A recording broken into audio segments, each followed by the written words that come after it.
ఏ ఒక్క లీడరు ఒళ్ళు దగ్గర పెట్టుకొని మాట్లాడకున్నా ఎటుకుడుక భావ ప్రకటన స్వేచ్ఛ ఉన్నది, నా ఇష్టం వచ్చినట్టు మాట్లాడతా అని నోటికొచ్చిన బూతులు మాట్లాడిండ్రే అనుకో, ఇక కొత్తగా తెలంగాణ పోలీస్ పెబ్బ కొలువెక్కిన సివి ఆనంద్ సారు రంగంలోకి దిగుతాడట. దిగి ఏం చేస్తాడే ఏం కథనే బాలన్న అంటే ఆయన మాటలనే ఇందాం నడువుర్రి.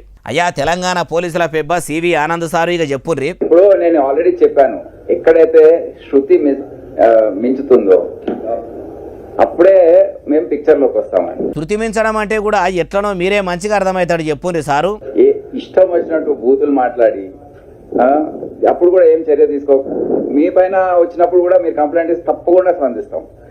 నా మీద వచ్చినప్పుడు కూడా నేను చేయాలి కదా. ఇది వ్యక్తిగత స్వేచ్ఛకు భంగం కలిగించే విధంగా ఉంటుంది, ప్రైవసీకి. అది మన రాజ్యాంగంలోనే ఉంది. సో తప్పకుండా మీరు ఎటువంటి అనుమానాలు పెట్టుకోవద్దు. మా రియాక్షన్స్ అన్ని కూడా మీరు చూస్తారు ఏ విధంగా ఉంటాయో. It will be very reasonable.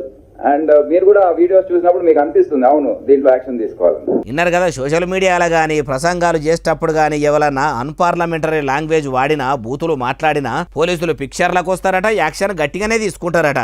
కొత్త డీజీపీ సార్ ఇంత మంచిగా చెప్పిండు కాబట్టి రాజకీయం అడ్డం పెట్టుకుని బూతులతో రెచ్చిపోయి రెచ్చగొట్టేటోళ్ళు ఇప్పటికి సందన్నా మారతారా అంటే 1-2 కేసులు అయితే వాళ్ళే తొవ్వకు వస్తారేమో. ఎచ్చిపచ్చిగా మాట్లాడాలంటే ఎవరు ముందు సార్లు ఉంటారంటే తెలంగాణ ముఖ్యమంత్రి పోలీసు మంత్రి యనమల రేవంత్ సారే ఉంటాడు. ఏమన్నంటే పేగులు మెడలేసుకుంటాము, పండబెట్టి తొక్కుతాము, నా కొడుక అని ఎవ్వెవో అన్నాడు. ముంగడ కూడా మళ్ళీ ఇట్లా మాట్లాడితే రేవంత్ సార్ మీద కూడా పోలీసులు యాక్షన్ తీసుకుంటారా అంటే ఏమో ముంగట ఎరకైతుంది అంటారు ఈ ముచ్చటిన్నోళ్ళు.